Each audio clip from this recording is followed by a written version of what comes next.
In my oral narrative, and what I mean by that term is a history not bound by facts, but rather perception. Anyway, in my narrative of the United States of America, there have been two opposing ideologies that have been at play since the founding of this nation.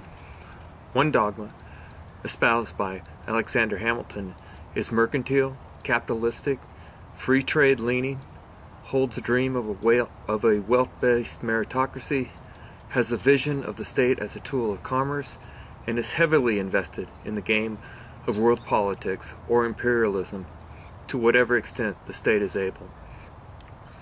An example of this philosophy is Paris shelling Nagasaki to force the opening of Japan-U.S. trade relations in 1853. Though to be fair, in the 19th century, the United States was mostly a place where European powers played out a side wager for world domination.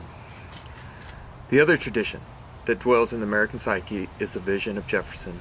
This is a libertarian philosophy, and it is not the property of either liberal or conservative politicians or thinkers.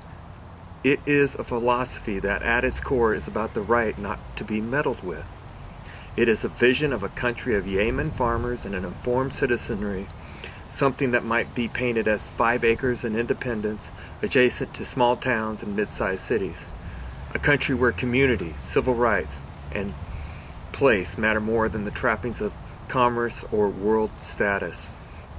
Jefferson's liberty is loosely tied to the notion of love of the land or place. That is, in a way, a respect for nature, perhaps derived from native North Americans' worldviews. There's a third rail running against these competing visions of America, and that's been the quest for liberation from slavery. This liberation theology traces its roots from slavery to Jim Crow and comes down to us today as the pedantic histrionics of racial, gender, and sexual identity politics as a tool of governance. Liberation dogma is a destabilizing force for both Jeffersonian and Hamiltonian world perception, but has particularly pruned hard Jeffersonian potentials, as components of Jefferson's notions of liberty were used as crass justifications by the South to defend slavery with liberty, which is, of course, an incompatible view. Jefferson wrote that grand document of liberty, our Declaration of Independence, but the truth is that Hamilton philosophy has won the day completely. It dominates our lives as we drive to Best Buy, the Apple Store, or shop online. The west coast of America is the coastline of grief for Western civilization. Out west, as late as the 1970s, it seemed possible that Jefferson's vision of liberty and the state might have a place in the political discourse somewhere in the nation.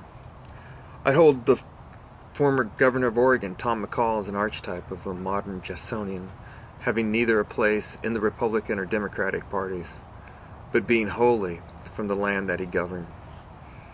Might have been, should have, would have, could have. Anyway, in the crooks of the nannies of this nation, Jefferson's dream of liberty still exists. You'll find it in the Tea Party and in Earth First. The unfortunate truth, though, is that in a country of 306 million and a world of 7 billion, any action one takes in the world will undoubtedly have a negative impact on someone's self-interest. So, Jeffersonian liberty lies there in our collective history as a myth of better times. Like most myths, there's a kernel of truth. The poet Robertson Jeffers captured this contradiction in his poem Shine Republic, written in 1934. So, with all apologies, here's that poem.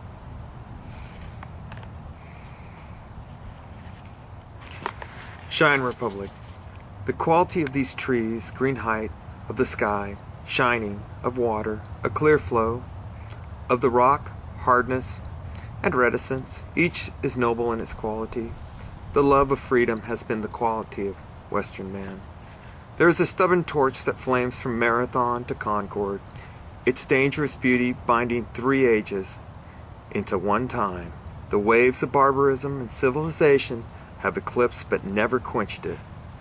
For the Greeks, the love of beauty, for Rome of ruling, For the present age, the passionate love of discovery. But in one noble passion we are one, and Washington, Luther, Titus, Aeschylus, one kind of man. And you, America, that passion made you. You were not born to prosperity. You were born to love freedom. You did not say en masse, you said independence. But we cannot have all the luxuries and freedom also. Freedom is poor and laborious.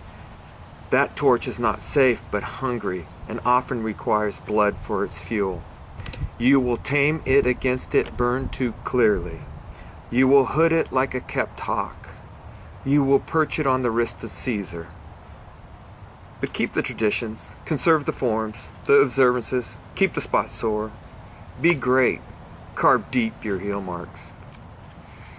The states of the next age will no doubt remember you, and edge their love of freedom with the contempt of luxury.